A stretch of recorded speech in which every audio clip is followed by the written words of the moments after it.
If you're just joining us, we're going to get started. If you'll please introduce yourself in the chat, list any affiliations that you might have, and we're going to get started. So, I'd like to welcome everyone to our May 2026 Bayou Culture Gathering. We're very excited to have all of you join us today and looking forward to having a really great presentation. First, I'd like to introduce all of you to our management team. There's myself, Jonathan Foray. I'm the executive director of the South Louisiana Wetlands Discovery Center. We also have Dr. Rachel Daugherty, who is with the Center for Louisiana Studies at ULL, and she also represents the Louisiana Folklore Society. We have Maria Zarang, who is with the Louisiana Folklife program over at the Louisiana Division of the Arts. She's the director there. And of course, we have Dr. Gary LaFleur, who is at the Center for Bayou Studies over at Nicholls State. Our staff for BCC, Maida Owens is our senior program consultant, and Dr. Shauna Walton is our project coordinator. This slide we put in here to explain to everybody why it is that we do this. Why do we think that culture is so important for planning? This picture was recently taken at an event where we were peeling some crawfish all together for the freezer to be able to make the crawfish fettuccine over at Rougarou Fest this October.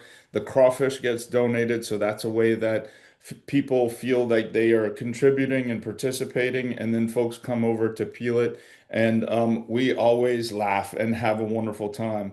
And this is how we build community, and this is how we build relationships and friendships. We talked about how do we reclaim the human connection.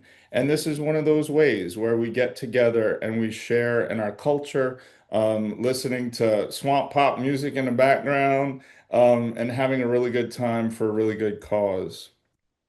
We'd also like to say thank you to our funders, the National Endowment for the Arts, the MJ Sindler Family Fund for Culture and Media, the Louisiana Office of Tourism, strike that, Louisiana Office of Cultural Development through the Division of the Arts, and the Louisiana Endowment for the Humanities. Don't strike the Louisiana Office of Tourism because they're pretty helpful too, but not in this case. Artist Spotlight. I would like to pass this over to the employee from the Louisiana Division of the Arts. And Maria, would you share a little bit about what this is about? Yeah, okay. So, for the artist spotlights, I usually talk about site visits or like passing it on artists. But I gotta tell y'all about this was probably, so I've been in this job, I guess almost a year now, and I think this was the best day of my work life here. Doing a site visit with Jeff Poré. He took me and a couple of coworkers that the three ladies in the picture there are Andrea, Francesca, and Alora, who also work at the Division of Arts and Historic Preservation. And he is a sixth generation plasterer. He's from the Seventh Ward of New Orleans. He's from this very well respected and esteemed community of craftsmen in the city. He co-founded the New Orleans Master Crafts Guild. He does so much for his community. He does restoration work on tombs, so that these two tombs in the photos here are from St. Louis cemeteries 2 and 3. And so he does a lot of restoration work with the Diocese of New Orleans. He does a lot of restoration work of historic homes in the city.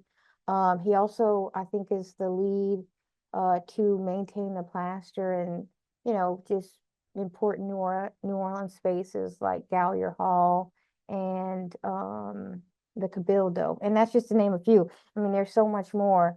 Um, and he's been at Jazz Fest as a presenter in the Folklife Village, I think for the past 12 or 13 years.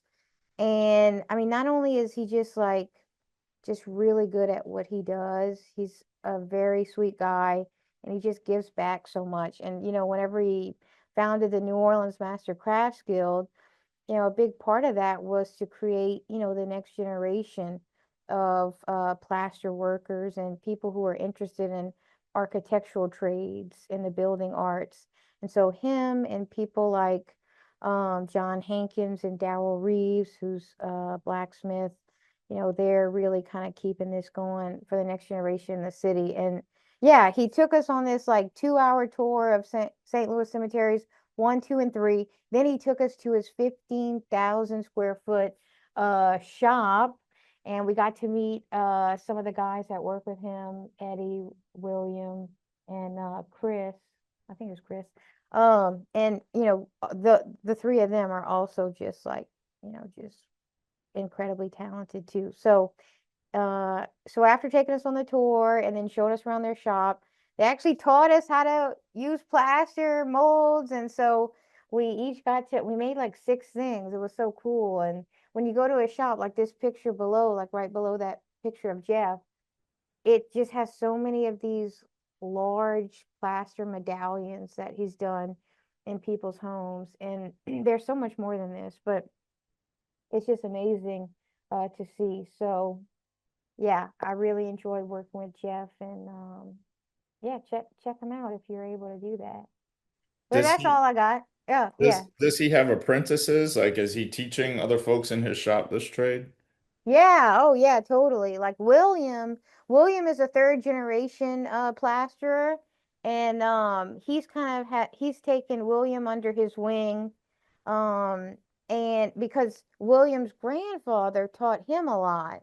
Like Hmm. all the plaster families, they like work together and they support each other. It just seems like a really great Yeah, community. Even though they're also in business together, sure, sure. it's just really nice. I mean, and that's just one example, William, but he works a lot with PRC. What is it called? Preservation PRC NOLA.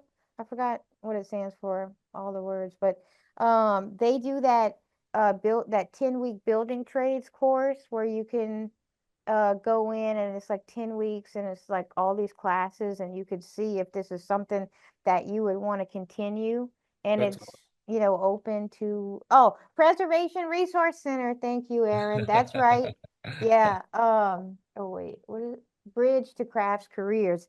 Yeah, okay. Me and all my coworkers, when we left that day, we're like, we're gonna quit and we're gonna teach this. We're gonna become builders. Let me know when we start. All right. But yeah, That's I mean, awesome. he Yeah, spends a lot of time apprenticing and that's passing on cool. his knowledge. So yeah. That's awesome. Thank you so much for sharing that with us. We appreciate that. Oh yeah, no problem. All right, and so for today's agenda, we're gonna hear in just a moment from today's speaker, Jesse Keenan. We'll have a few minutes to ask him questions. We'll ask him our question, our theme for this year about reclaiming the human connection. Then we'll have some of our group updates. We'll have any announcements from the folks in the Zoom room with us. And then we hope that folks will stick around from 1 to 1:30 for the informal discussion of this program. And so I am very honored to present to all of you Mr. Jesse Keenan, who is the Favreau II Associate Professor of Sustainable Real Estate and Urban Planning, and also the Director of the Center on Climate Change and Urbanism at Tulane University, here to talk to us about his book, North, The Future of Post-Climate America. Jesse, thank you so very much for being with us today. Thank you so much for having me. It's a great privilege. Can you see the screen okay? Yes, we can. All right. Well, Thank you. I want to be brief. I wanted to present an abbreviated version of a lecture on this book that's taken me across Europe, Canada, and the United States. And because I really want to reserve as much time as possible to hear from you all and hear your questions or thoughts or comments along the way. But I think it'll be necessary or maybe useful. Nothing's necessary, but it'll be useful to get a little bit of insight on the outline of the general theses in the book. So let's just jump to it. All right, let's see if I can move this here. All right, here we go. It's moving back. Oh, you know why? Because we started at the end, Jonathan. We moved all the way in. So let me back up real quick. All right, let's just jump to it. All right, North, Future Post-Climate America, Oxford University Press. Please go get a copy, go to the library, get a copy on local bookstore, or email me and I'll send you a copy. I don't care. I'm not into selling books. I'm into getting people to read books. That's my goal. So email me. I'm happy to send you a copy, digital or physical. All right. The general thesis of the book is this. Climate change is going to fundamentally alter how and where Americans will live. And in this sense, we can think that there's this emerging geography of risk and opportunity along the way. And in that context, we can think about this at a couple of different scales, a kind of macro scale associated with their standard of living, and an intermediate scale, climate is shaping some measure of human mobility, that is the decisions, opportunities, and capabilities we have about where we choose to live. And this plays out for both people who are mobile, but also immobile, and we can talk about that. And then all of these, a plethora of decisions and responses that we have, not just to climate change, but to global change writ large. So I think it's very important for us to recognize from the get-go that climate is just one of many factors that shapes how people live and where they're going to live, right? Family, jobs, economic opportunities, school districts, crime, taxes, it's all up for grabs, right? But what we know now definitively is that climate's among those variables, right? It's not deterministically shaping. People don't just wake up in the morning and say, oh, climate, I'm out of here, or I'm not going to move to this place. But it is among a slew of, let's say, more conventional factors and considerations that people internalize when they're making decisions about the future of their life. So we can think about push and pull, right? So there's different factors that shape human mobility, push and pull. The push mechanisms, clear enough, right? Physical risk exposure, floods, fires, hurricanes, layups of silence, whatever, right? The physical and biophysical impacts of climate. We also have transition risk exposure, some areas of the country where we're decarbonizing or the economy shifting or whatever that may be, that has implications on job force, economic opportunity. That's less of an immediate concern here, but it's certainly a major concern elsewhere in the world. Chronic economic stress. So climate is shaping and interacting with a slew of economic stresses that are already shaping our affordability, right? And we talk about inflation and the broader realm of affordability in this country. Well, climate is just adding to costs at the end of the day. And those costs come out in mortgages and insurance. It comes out in car insurance. It comes out in, the slew of financial services, food, you name it, right? And it's just adding to that emerging notation of stress. And then finally, on the push factors, declines in human health and welfare, right? So, dengue fever's coming for you in South Louisiana. It'll be here sooner than later, right? But we can look at smoke inhalation. We can look at, all kinds of range shifting associated with vector-borne disease. Ticks in the Northeast that are now expanding their ranges and bringing all different types of diseases with them, all kinds of impacts associated in terms of the human health impacts and public health impacts. Now, interestingly enough, there's also another area of not just the push factor, and I think we intuitively understand the push factor, but there's pull factor, right? There are things that are pulling people in, and what is that reflected? Well, it's reflected very often in consumer preferences to reduce their vulnerability, reduce their costs. We will look at just shortly a huge amount of literature now in ecological economics that shows that people are really preferencing more moderate ambient weather. There's a measure, and at the end of the day, there's some component of our society among various cohorts and demographics that are really just trying to have a more sustainable way of life, recognizing either there's some measure of precarity or looking for a cultural fit. That's a more challenging proposition. So the question is, who are these people on the move? And we can think about everything from local relocation to transcontinental climigration, which is climate and migration. Most social scientists and most people who study this and are involved in this line of inquiry would suggest that most relocation is relatively local, intra-county, intra-parish. There's limited parameters from which we could anticipate or model, broader transcontinental movement of people. But we'll come back to that in a minute. So let's talk about all the different people who are already on the move and we anticipate to be on the move in the future. So we can think about this as a spectrum. On one end of the spectrum, we have those who are episodically displaced, right? It's a hurricane, it's a flood, whatever it is, you lose your home, and you're moving because you can't rebuild, you can't afford to rebuild. There's any number of circumstances here. We all understand that. That's an involuntary measure of displacement. On the other end of the equation, we have those who are truly voluntary.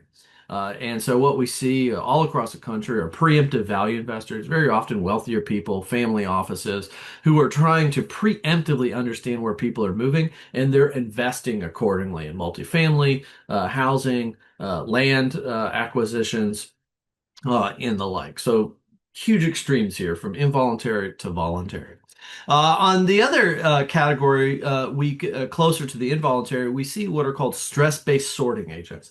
And these are people who are more or less making trade-offs between the risk of loss and the cost of living, in the sense that they're willing to live in a pretty high-risk area in exchange for lower rents or a lower cost of living. In fact, the Census Bureau just 2 days ago released a very, very detailed look at this in the context of housing. And it shows essentially the extent to which homeowners are moving out of very, very high risk areas, with the exception of very, very wealthy, the top income side of the equation or value side of the spectrum. But in general, in flood areas or areas that have experienced flood damage, and they were using government data that was non-public, they basically showed that the rental market's coming in behind, right? And so people are making a trade-off and absorbing some measure of risk in exchange for a lower cost of living. That's problematic for public policy, but it is what it is. All right. Next, we have circumstantial opportunists. And these are people and households that are making decisions for consumption, to buy or to rent.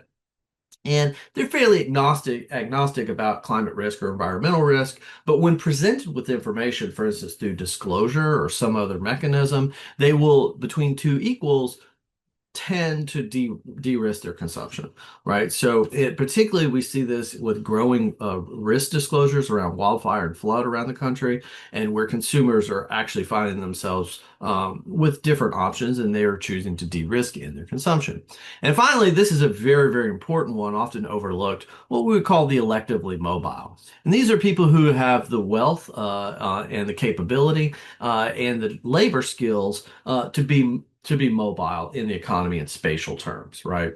And so these are the people that we see who tend to be moving across the country, making these larger transcontinental moves, and they're bringing their wealth with them. I mean, just yesterday, I think it was, NPR station in Central Florida in Gainesville ran a story, WUFT, about people moving in off the coast in very large numbers in Florida. They're moving to Ocala. They're moving to Gainesville, and Gainesville in particular the story was covering, and they're bringing their wealth with them, right? So you've had an $800,000 to $1 million house on the coast. You're moving into Gainesville, Florida, nice college town, $150,000 to $200,000 house a couple of years ago. Now that house is trading $600,000, $700,000, $800,000 because of the influx of people moving in off the coast. So and that's driven principally by what we would call the electively mobile. So there's a slew of different cohorts. It's not just about disasters and hurricanes and floods. There's a fundamental change here in consumer preferences. And I think that's a fundamental thing to understand. How many people are we talking about over what time period? This is always another fundamental question. Well, there's a lot of competing perspectives on this. If you talk to demographers, well, people follow fairly predictable mobility patterns. Most movement, as I notated or said rather, is anticipated to be really intra-county movement, and they're really almost totally agnostic on international climate migration or international immigration, as you can imagine, for a variety of different policy, just variability. Nobody knows what comes next. But I will say this: I was talking to some demographers the other day and some economists. And we were looking at the drop off in population because of immigration and the cutoff of immigration, the implications it has. It's basically gonna require, it's gonna extend people's retirement age by like at least 3 or 4 years, because you're gonna need those people in the economy working, and you're gonna need people working a lot sooner in high school actually to contribute to the economy. We're just not gonna have enough people, AI or no AI, even in the most dire AI situation. We're going to need people in the long term. All right. Anyway, that's a separate question altogether. And by the way, I get into the book in a little bit of southern border and immigration and how much of a shit show that was, and really quite interesting.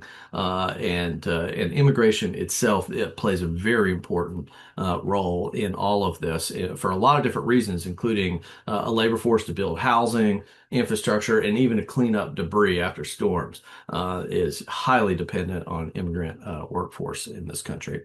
Anyway, so it's all in the book. You can read about it. All right, social scientists.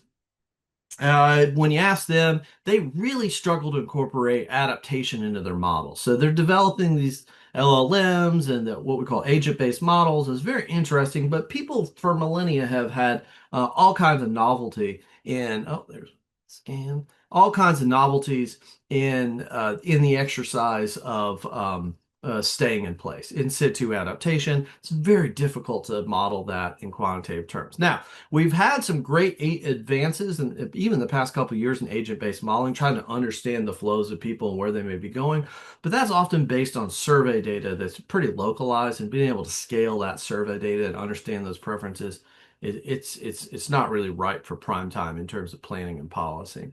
And finally, if you ask economists, they say, well, people just follow the jobs. It's about wage differentials, economic opportunity. Some resource dependent industries, particularly around water, they will relocate, but it'll just be backfilled in by some particularly industry that's looking for low wage labor in more desperate times. This industry moves out of certain industries move out, other industries will tend to move in.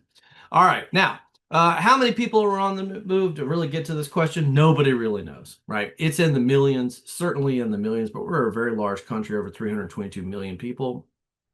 And if you look at some of the best demography that tends to look at things, for instance, just like at sea level rise, you're looking at 10 million, 15 million easily in the coming decades. This is a relatively small percentage of the whole, but I think it's super important to recognize that these will be spatially concentrated, and that whenever we have people leaving a particular area or region, even in small numbers relative to the whole, it's going to have a huge outsized, or have the potential for a huge outsized impact and wherever these people are ending up. Right. So even small numbers of people on the move can have significant impacts for all of us.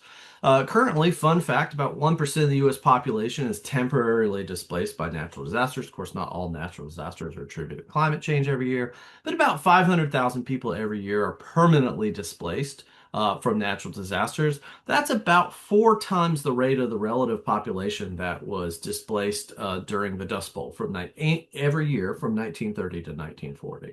So this, which always stands out to me as a significant moment of cultural understanding of the implications of the Dust Bowl and why we don't talk about this today in culture, literature, and music, and that displacement and cultural transition. Yeah, I question. I don't understand. But anyway, I'm still waiting for the next Bob Dylan. That's what I'm waiting for. I guess it's not going to happen. How about the Sun Belt? And what about, isn't everybody just moving to the Sun Belt and Sun Belt migration? Well, in the 1960s, 1970s, everybody did move the Sun Belt, and there was a marginal willingness, MWTP, marginal willingness to pay. Consumer preferences really did show that people wanted to live in the sunshine, but that's not the real reason the Sun Belt grew. The real reason the Sun Belt grew is cheap housing, cheap energy, low wage, non-union labor, property tax caps, right? And that is what drew. It was just cheap. It was cheap to build housing, and you weren't adequately taxing yourself. Because we can say this today, in much across the Sun Belt, there's not adequate tax structure to keep up with the costs. But that's what drew in the jobs. That's what drew in the population for the Sun Belt. So what do we see today? The marginal willingness to pay or consumer preferences is actually increasing for moderate temperatures and lower humidity. They even look at wind speed, believe it or not, in some of the more experimental work. It is decreasing for hot and humid weather. And in fact, sunshine, more broadly, is having a waning and in fact negative influence on domestic migration. People simply don't want to live where it's hot and humid anymore, particularly in areas that have extreme consistent extreme events with hot weather.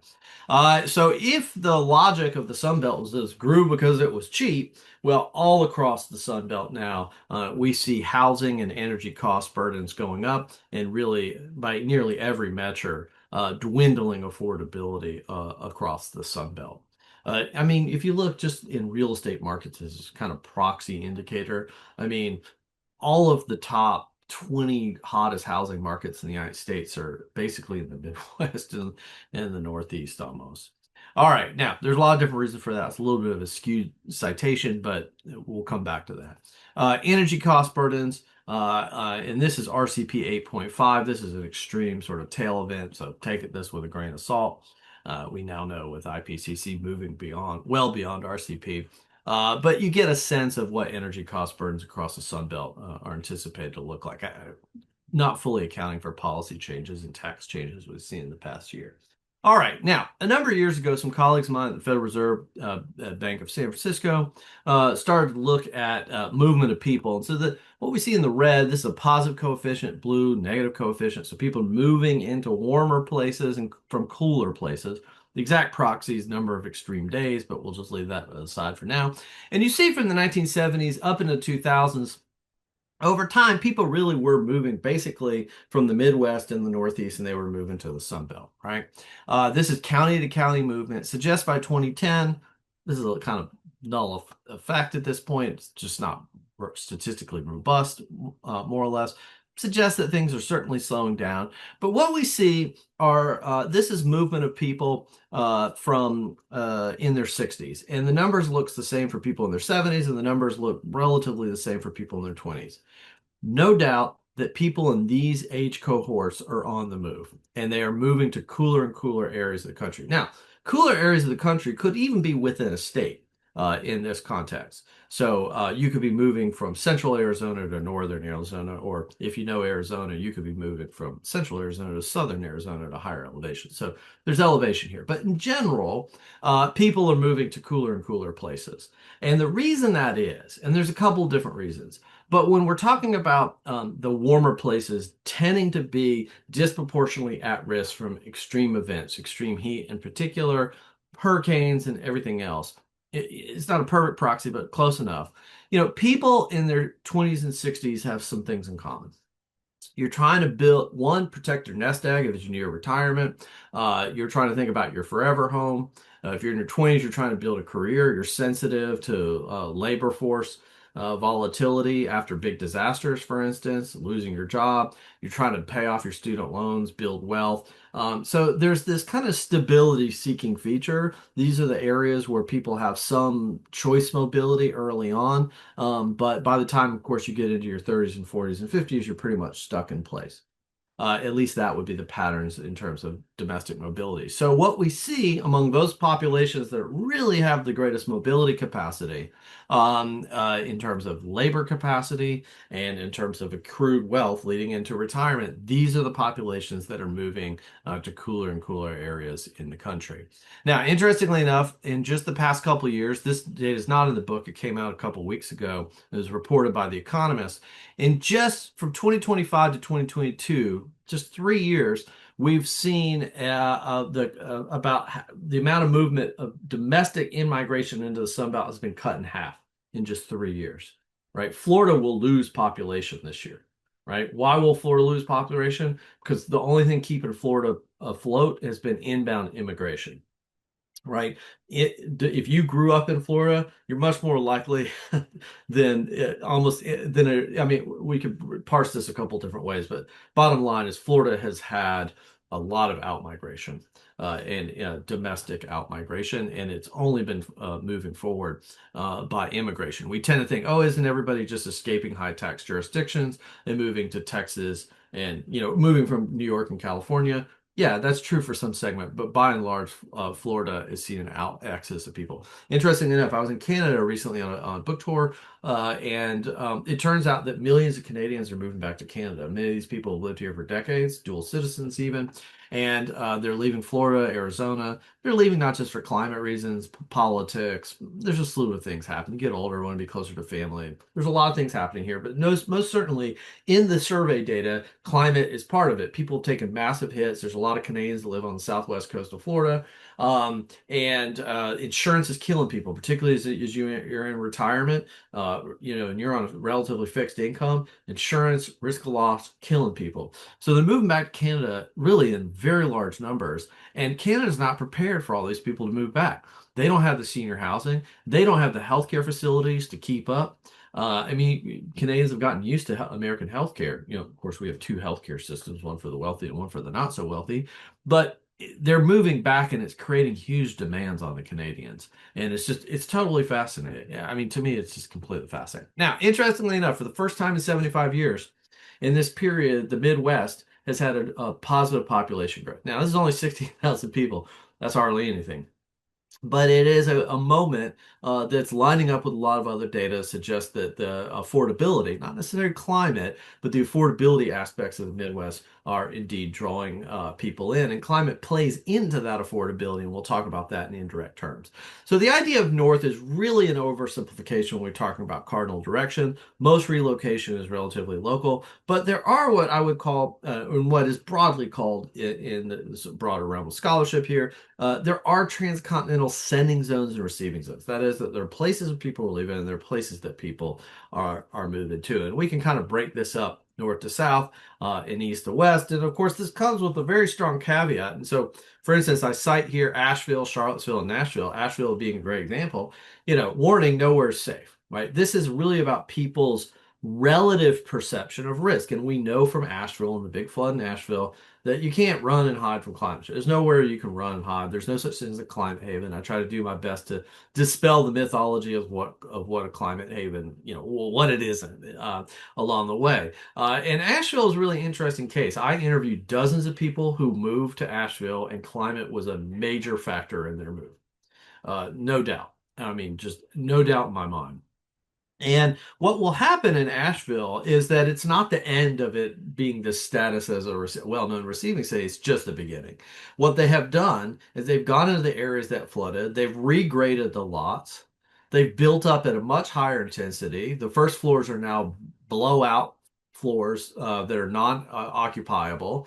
They're made for parking. They put in planned unit developments that sell at price points much higher than was previously there. It's the story of American post-disaster housing development. They will just double down on growth in the growth model in Asheville. There's no stopping what is actually already well underway in Asheville. Now, just to give you a sense that you can't run, you can't hide, this is our work from the Fifth National Climate Assessment. This is the change in the number of days of extreme precipitation. It basically can rain and pour just about anywhere in the country. Extreme precipitation probably being one of our most proximate risks throughout the country.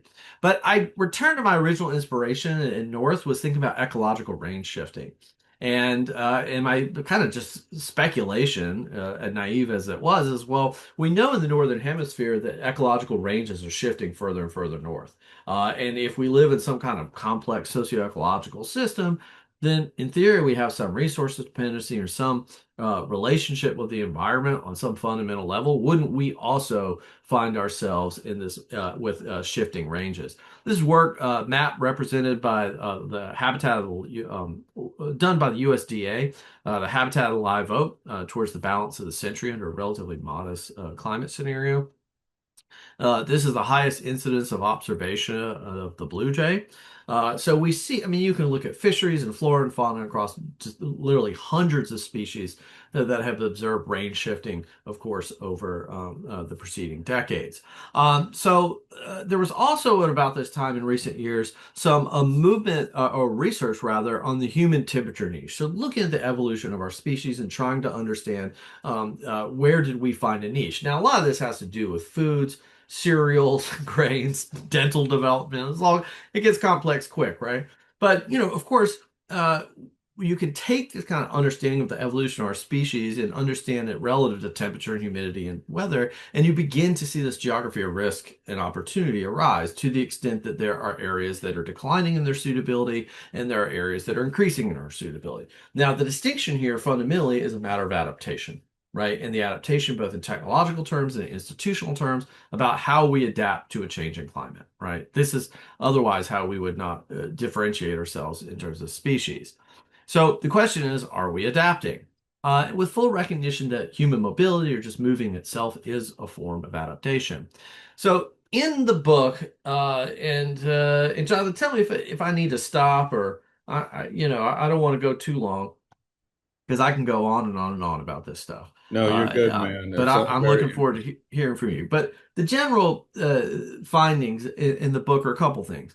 One, in terms of climate migration, was climate driven or associated influence on human mobility.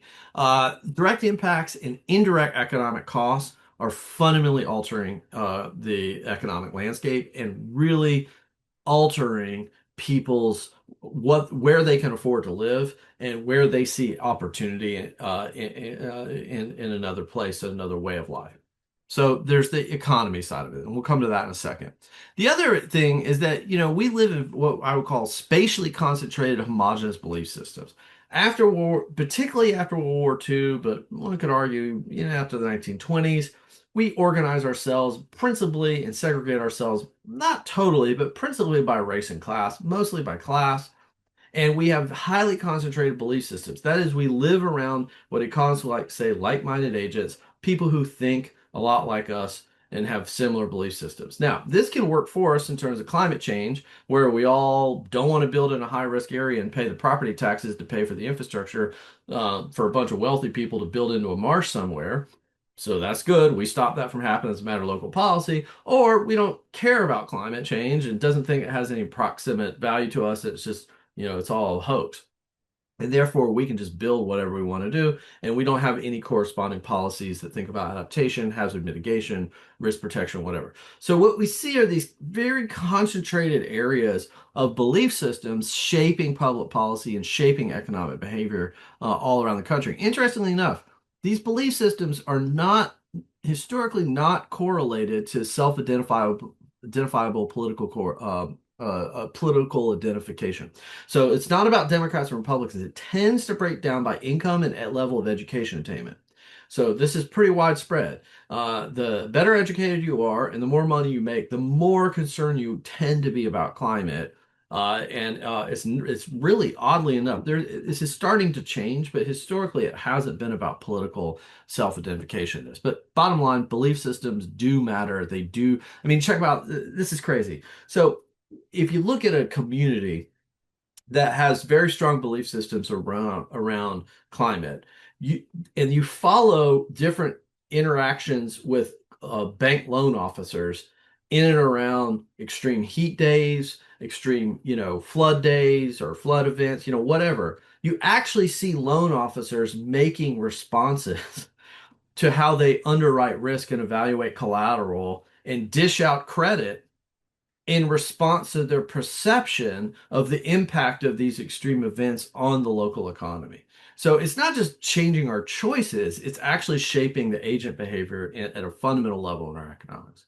The other thing I get into is federal adaptation policy. So the federal government, Republicans, Democrats, doesn't matter. They play almost zero role here, right? The federal government's not really constitutionally set up to mediate the competition for economic development and for human beings, which is really what this all comes down to on some fundamental level.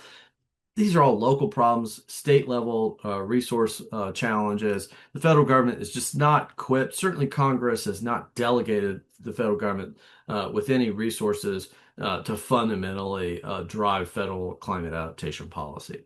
So all of this, almost all of this, we're talking about at a local level. What do we do for floods and fires and, to build infrastructure, protect people, manage our government services, the whole thing. It comes down to local governments. And in this country, we have very limited institutional capacity of local governments. They just can't keep up. So the question is, are local governments adapting? And the answer is mostly no. We have almost 91,000 local governments in this country. Many of these are special purpose taxing districts. We only have a few hundred, let's say, climate adaptation plans. It's about less than 20% of the US population is covered by anything that even remotely looks like we're planning for climate adaptation. Comparing this with decarbonization and climate mitigation, that is reducing greenhouse gases, about 85% of the US population is covered by some kind of plan and policy in that regard. Now, across this vast realm of public administration, only a few dozen jurisdictions, mostly big cities, with the wealth and the resources, have made anything that looks like strategic capital investments in adaptation. So here's what keeps people up at night from a local government point of view and from a fiscal point of view. The climate doom loop. Taxes and cost of living goes up. Services go down. Cost burdens go up. Asset values go down, spending goes down, public revenue goes down. This is a spoof on my colleague at Columbia, Steen von Newberg's urban doom loop. The urban doom loop, this happened during COVID, right? People left the cities, the tax base leaves, cities are disproportionately basically paid for by commercial real estate and taxes. People stop going to work. You start to see this spiraling from that devaluation phenomenon and revenue phenomenon.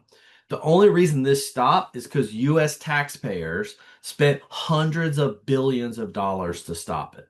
Hundreds of billions of dollars to stop this from happening. Okay. So now, currently, we are living in an area of tremendous fiscal stress in this country. Okay. We've borrowed way too much money, although from the municipal bond market, we're relatively okay. But what we haven't fully appreciated or priced in yet are two things. One, the COVID stimulus is almost run out. And two, the era in the age of fiscal austerity, the era of federal transfers is basically over, right? So wealthy, every state, but particularly wealthy states are getting hit hard by the fact that Congress is, basically Republicans made a grand bargain in the 1990s. And the grand bargain is we'll cap your property taxes in exchange for federal transfers, right? This sounded good to everybody. States buy into this. Those days of federal transfers are over. We can't even do it if we wanted to do it. We've borrowed way too much. I mean, look at the bond yields this week and last week. It's too much debt. We can't continue to do this. Fiscal stability at a municipal level is under a lot of stress, right? Because they're no longer getting all of this money from the federal government.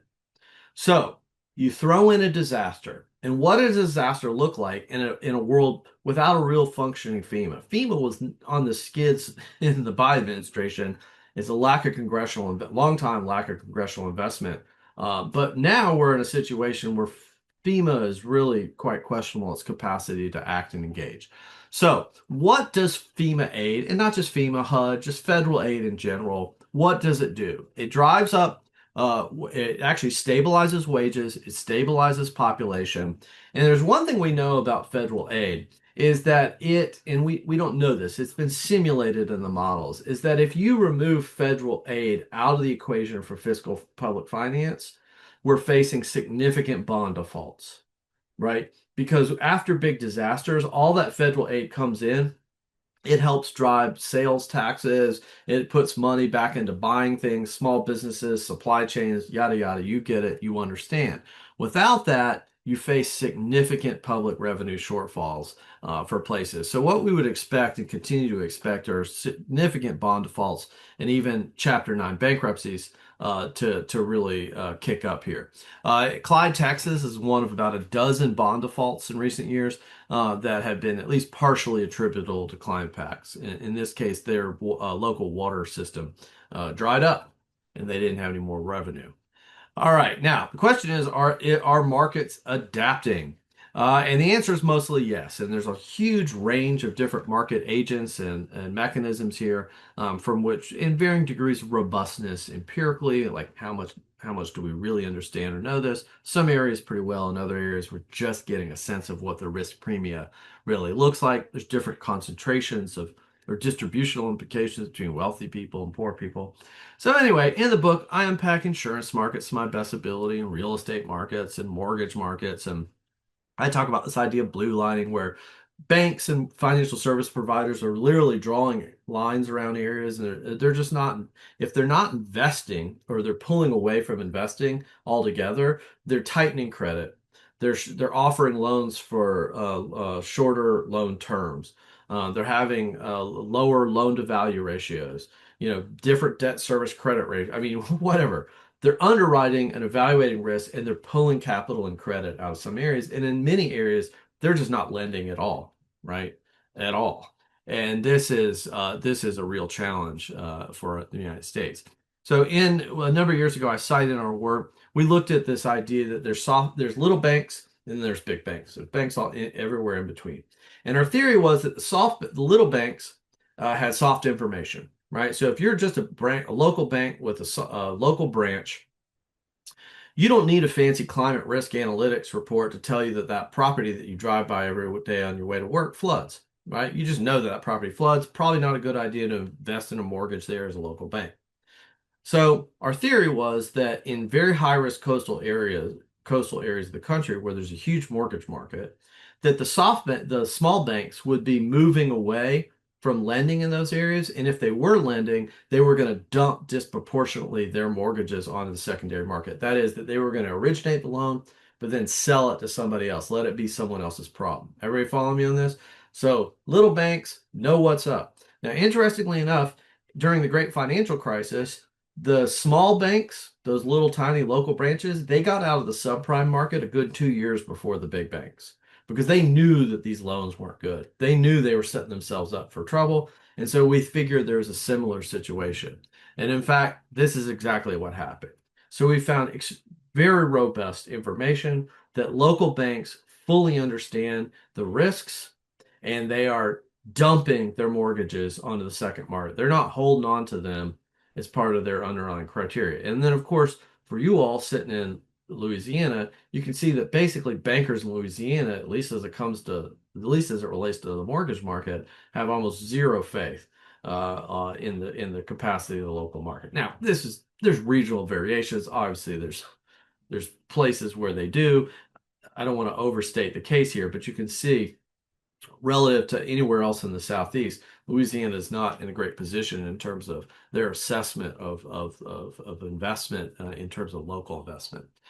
We have some interesting work coming out about wildfires. Basically, there's two types of lenders in America now. There's conventional lenders, and then there's apps, right? You can go to Rocket Mortgage on your app, borrow money, get a mortgage, don't even ever have to talk to anybody. In some markets, that's 30 to 50% of the market share.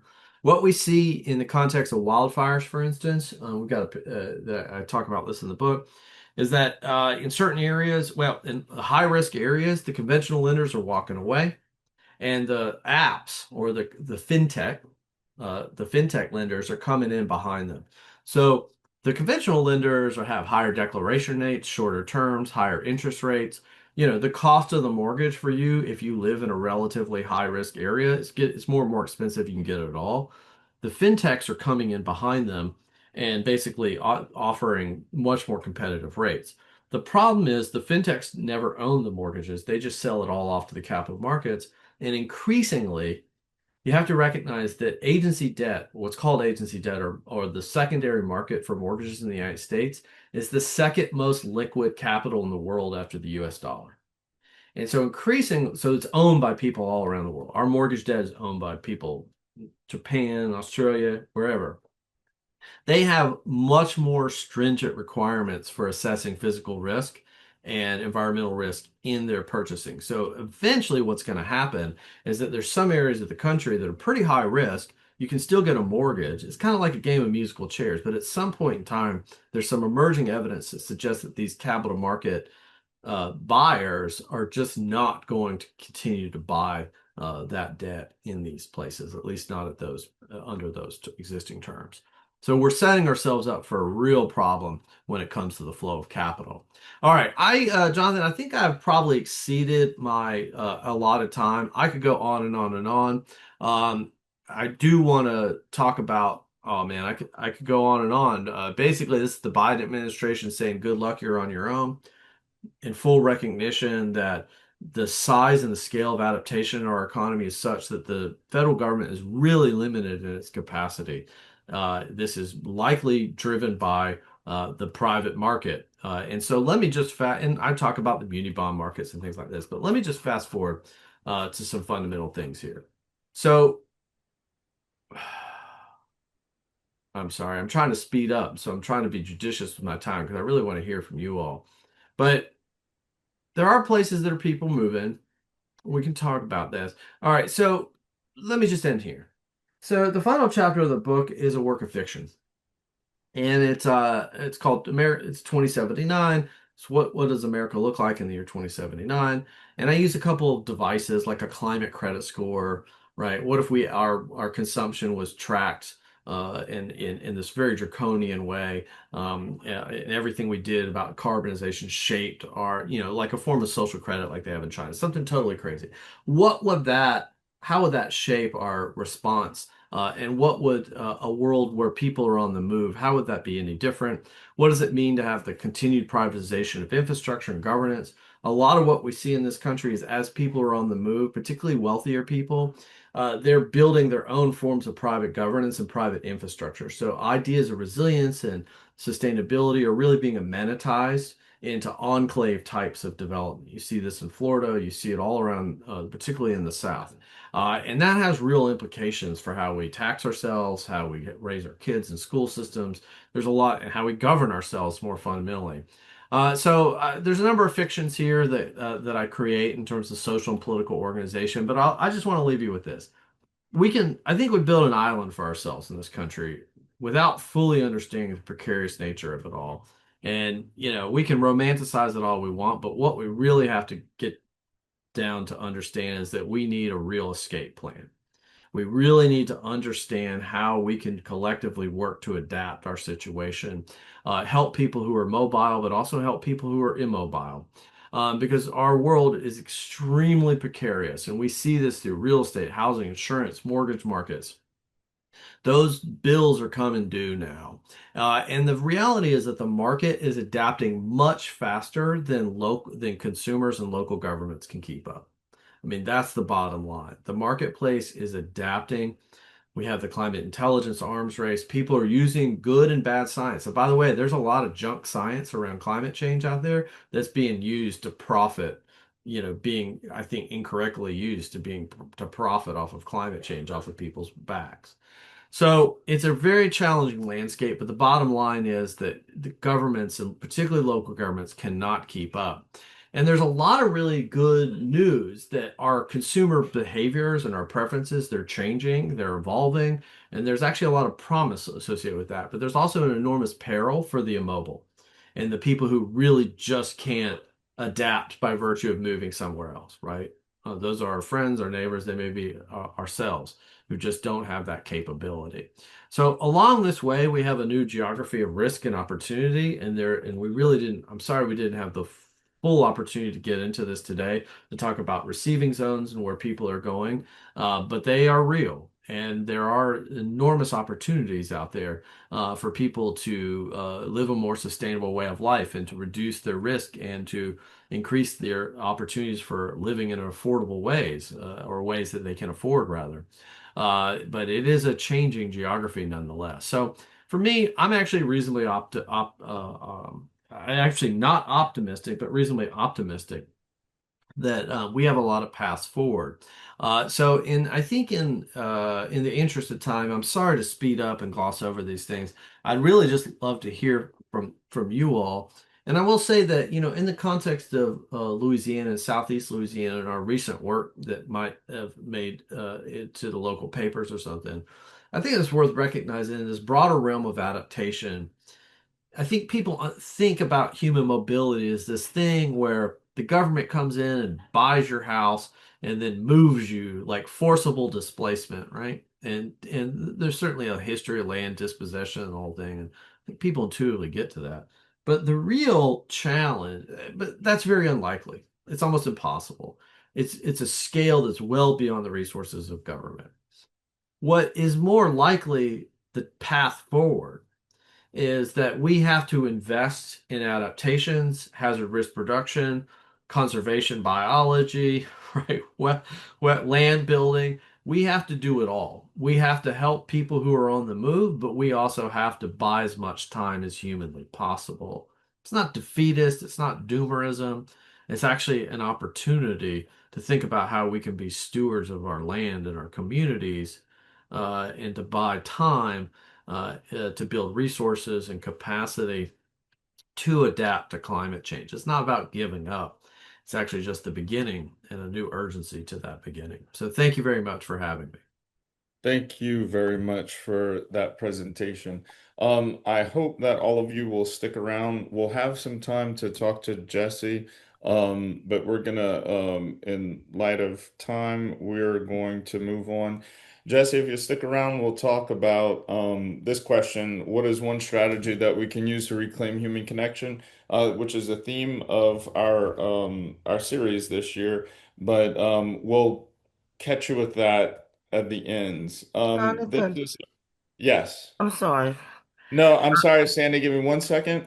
So for this is our BCC group schedules. If you're interested in any of that, our next gathering, we hope that you all join us. It'll be Friday, June 26th, and we've got Joseph Makos who's going to be here with us. So we hope that you will join us for that, and we hope that you'll stick around till 1:30. We'll have a conversation with Jesse. Thank you all very much. This concludes this portion of the gathering.